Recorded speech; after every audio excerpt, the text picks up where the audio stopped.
So greetings to our viewers of Happy Seniors YouTube channel.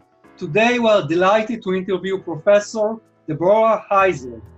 Debbie has a long list of accomplishments to date, but for us in Happy Seniors, she is a cherished mentor, actually the first one outside of Israel, and for her assistance and support, we are truly grateful. Hello Debbie, how are you? Hi Avi, thank you for having me on. It's such a pleasure. I love what you're doing with Happy Seniors. Thank you very much. We are delighted to have you on our YouTube channel. So Debbie, you are a true social activist. I looked at your resume and it's amazing. Psychology Today blogger, founder and CEO of Mentor Project, which I'm proud to be a tiny contributor of. And it's basically a non-profit organization to mentor kids to succeed in science. You're also a TED speaker. You are a professor at sunny old Westboro, an aging expert, and the list goes on and on. And the last thing is that you're the founder of IMH Institute that redefines the image of aging. So is this an accurate description? Can you please tell us more of yourself and your background? Yes, thank you for that lovely introduction. Yes, I am old enough to have accomplished those things so far on the list, and I do believe in advocating for aging. It's something that we all want to achieve, and so these are the various platforms that I use to try to sort of advocate for positive aging. That's great. So let's start by you describing us what you're doing both at the IMH Institute and the Mentor Project. Sure. The IMH Institute came out long-standing desire that I have had to bring real expertise in aging to the mainstream. So I come from a research background. And what I found back when I was working in research was that all of our findings and our ideas we were sort of patting ourselves on the back every time we had a new journal article that came out or a new finding, but it wasn't making it out to anybody in the mainstream. And it was sort of getting lost on that. So a lot of misinformation was out there, a lot of sort of bad information would get mixed up with the good information. And I really thought we need to sort of put our feet on the ground and get information out to everybody that's accurate, that's real, and that's good. So for IMH, it builds upon a blog that I had in about 2004, where we brought experts onto the internet in a blog form, and they would speak about aging issues, from finance to everything, sort of a very, very tiny version of what you're doing. And then we've expanded it. So for this, we are involved in giving talks to companies, to individuals, to families. It's less about psychological intervention and more about helping people through the transitions in their lives. And that includes people who are at work and helping people in companies to understand their employees and how they might be, the needs that they may have if they have seniors in their life. Just like a lot of companies have taken it into account, how it is when people have children in their lives, what it means to retire. That it isn't just, okay, bye, that there's a lot more to it. And so IMH Institute is all about writing and bringing individuals individually and in companies, and to letting companies know what's out there and available.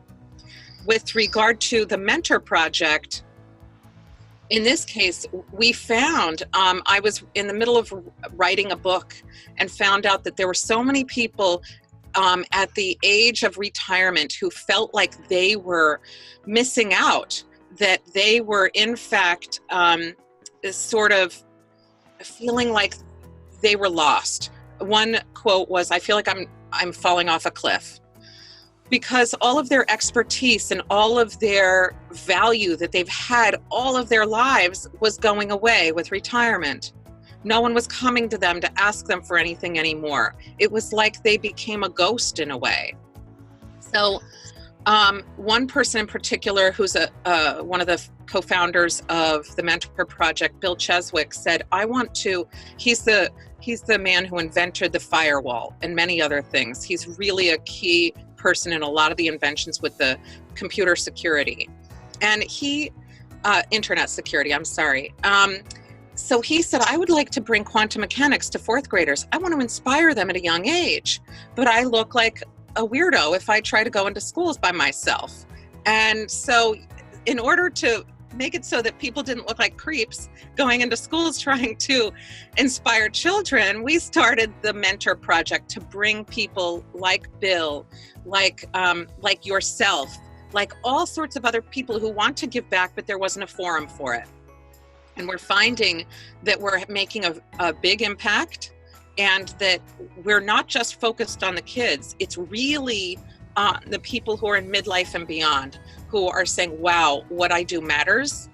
My life isn't just a box of boxes that I've checked off. I am able to do something that is leaving a legacy. And that's what the Mentor Project is about. This is actually super important. I see that as a great solution to many problems that aging brings. I can tell you that in Israel, it's still, when you talk about people that advocate assistance to senior people, they always talk about how senior people are they are poor, they need this help, and then it's like you need to donate to them. And nobody likes donating, or this is not something which is main. But if you look at that in the other perspective, like, no, senior people are smart. They have their life experience and they can give back that experience. Then it becomes not a donation, but it's actually you invest in those seniors and they give back. And I think it's super important. I think you're like, it's something great, and I really hope that we'll have something like that in Israel, because it's super important. But we'll return to aging, but I wanted to ask you, doing stuff or like building a career around aging is not trivial. Why did you choose this field? Do you have any personal story behind that? I do. I decided I wanted to work in the field of aging back in the early, in 1990, I think it was, or so. My grandmother became ill, and she was the light of my life. She was just a wonderful, wonderful woman. She was somebody that I really looked up to. She was just tremendously smart and funny and wonderful. And I would visit her all the time, and she became really ill. And at one point she became depressed, and we didn't know what that was. We didn't understand what that was. I was pretty young. I was in my early 20s, and I was like, what's wrong with grandma? She's unhappy all the time. And there was a psychologist who was at her facility. She lived in an assisted living facility back when they first came around. And she said, don't worry, we're going to fix your grandma. And I said, oh, okay. And she did. I say she did, but grandma was fixed. And so in my mind, that's how it was. Grandma was broken, grandma's fixed. And I said, I want to do that. I want to go out and do that, because to me, having a grandmother who was lively and vibrant was so meaningful to me. So I said, okay, I'm going to study aging. And then I thought, great, I'll go do that. There weren't any aging programs. To find a way to study it was almost impossible. It was the Wild West. It wasn't something that was done. So I had to try to find a mentor or a program who would allow me to do what I wanted to do and to study it and to go into the field. And I was fortunate enough to do that with Fordham University in New York. And then from there, I went directly into research. But prior to that, I tried it out. I worked at Cornell Weill, which is a psychiatric hospital, on a depression study for 5 or 6 years before going into graduate school to see if, in fact, that was what I wanted to do. And I haven't turned back since. It's been an amazing journey, but I will tell you, in fact, that no one thought there was any value in studying aging when I first started out. It was thought that if you're older, that your life had no value. And fortunately, there's change happening in that now. Yeah, I also see this change, and we are advocating this change, same as you do. And I wish to talk to you a bit about your new field of research, which is related to aging. And this is something you're pursuing, and it is called the positive aspects of aging and living. And it may seem counterintuitive to many people, positive and aging. Can you please explain and enlighten us? Sure. I talked about this in our TEDx talk, in the TEDx talk that I gave, and I've written about this. Really, what most of us think about with regard to aging, I myself thought this way too. And it wasn't until I really immersed myself in the field that I started to look at it differently and in a way that is more comprehensive. Most of us think of aging as an upward trajectory with regard to our physical ability, right? So we know that as we're babies and we grow older, that trajectory goes up. We're really good at sports, we're good at all of our video games and all those things, and then we start to have a decline. And we see that decline going down in a very straight line. So that's what scares us. As soon as we start to need like reading glasses and other things, as we hit midlife, this is something that's scary to us because we see our life in terms of just our physicality. So it goes up and then down. And most of us don't think of any other aspect. And I bring into it the emotional component of it. I've seen so many individuals, I've worked with so many people. The research shows that as you get older, so while you have this trajectory, your emotional trajectory just goes up and up and up and up and up. It never goes down. And that's where I focus. So the work that I'm doing is showing that it doesn't matter. You know, I don't care if I can run as fast as I could when I was 20. I really don't. And I don't care that I need reading glasses. I don't love it, but I can still read. It's not that that's important to me. The important thing is my connections to others. Those are deeper than they've ever been. I get satisfaction and joy out of so many different aspects of my life. And this is how others feel too. So people start to feel connected to the world. They start to feel like they have a meaningful relationship with loved ones. They know who they are, their identity. They've figured out who they are. I'm a parent. I do this, that, or the other thing for my job, whether it's I stay at home with the kids or I go out and I work as a lawyer or a businessman or an entrepreneur or whatever it may be, nurse. So these are things that we start to identify with. We also identify in terms of our self, in terms of our religion, our other things that make up who we are. We have a good, firm knowledge of who we are by midlife. We also have shed our superficial friendships that kind of were time eaters, that sort of took up our time. At this point, we're saying, hey, I want to be able to give back in a more meaningful way. I've sort of checked all the boxes that I've had to do. Now I want to give back, and that's an emotional component. And we get terrific pleasure from this.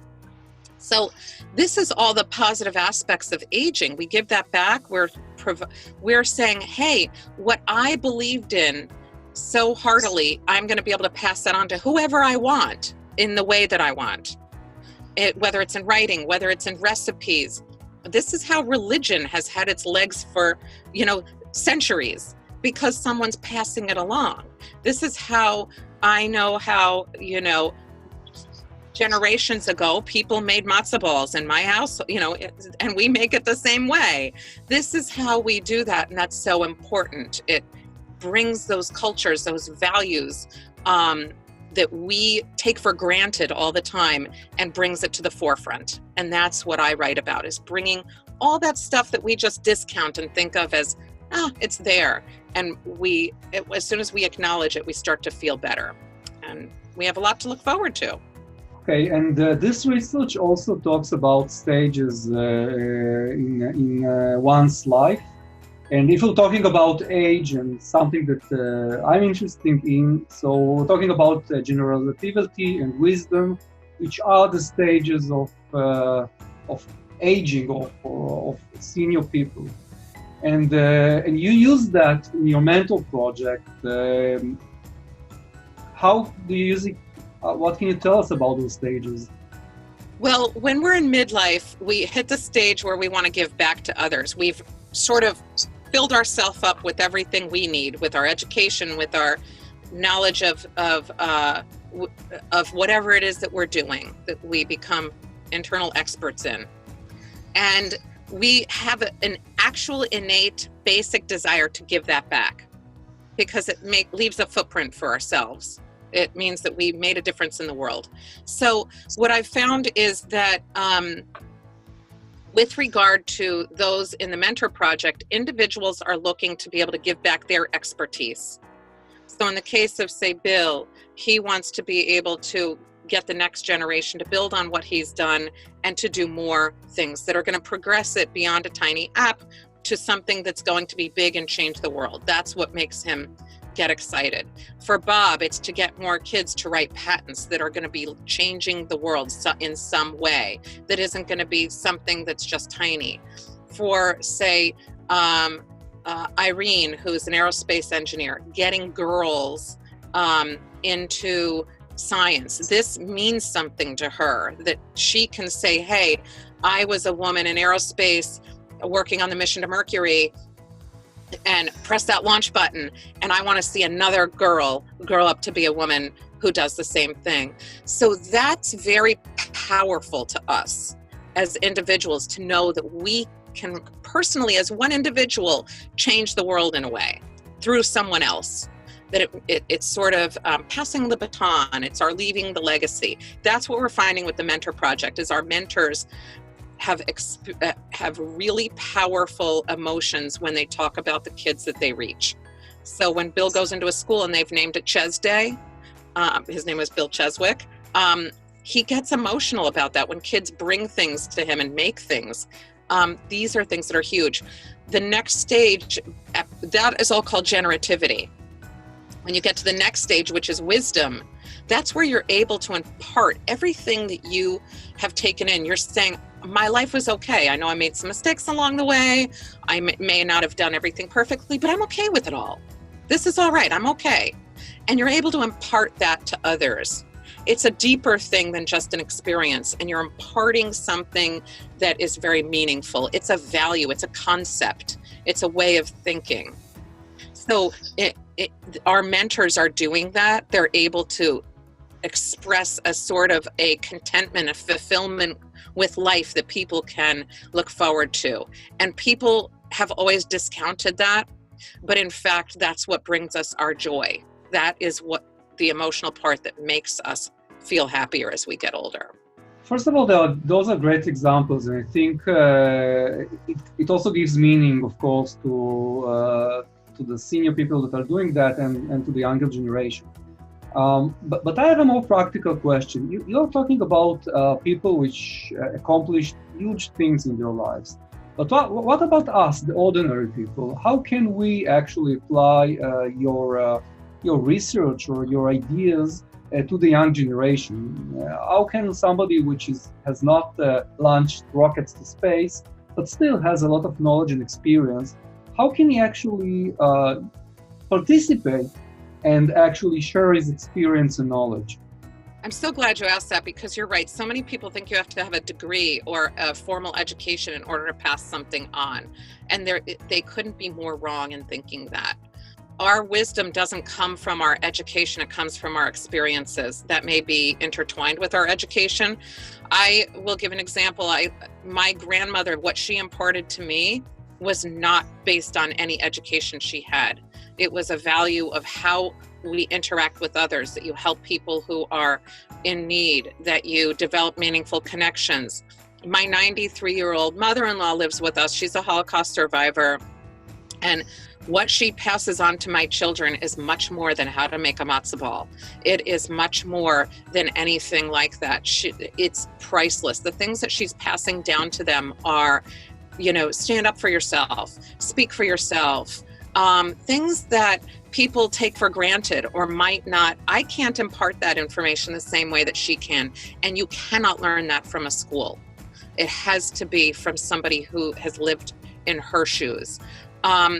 So that it can be something like values and culture, and those are important because no one wants to lose their culture.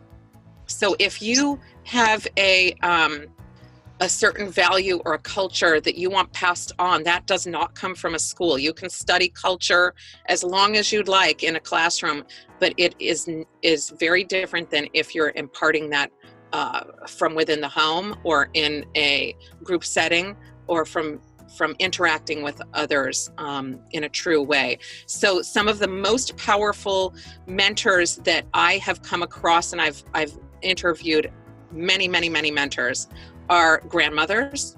They're the most powerful. They change the lives of their grandchildren, not the parents, it's the grandparents.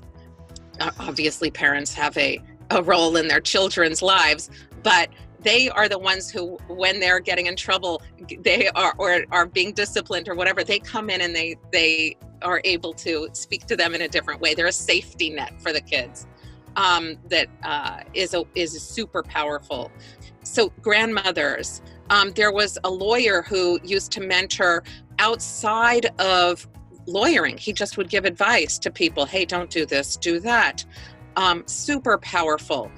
People who have used their expertise as judges, for example, who said we need to bring about a mentoring component for other judges. It had nothing to do with his expertise as a judge. It had to do with, here, we need a support group for other people. So you can be someone who says, hey, I'm just someone who works in the home, and you can be one of the most powerful impacts on a person's life. That's great. Debbie, I wish to thank you for all the knowledge and for the interview. We appreciate your assistance and your time. We will, of course, host you in future videos and interviews. You have a lot of knowledge. And good luck with all of your initiatives. Thank you for having me on. I really can't tell you how thrilled I am that you have Happy Seniors. It's so needed, so necessary. The information that you post on there is so invaluable, and keep it up. Thank you very much, Debbie. And to all our viewers, we hope that you enjoyed this video. Please like and subscribe to our channel. And also, if you have questions, please send them to us through mail or through the links that we'll provide below, and we'll pass them on and try to answer them. So see you in our next video. Goodbye. Bye-bye.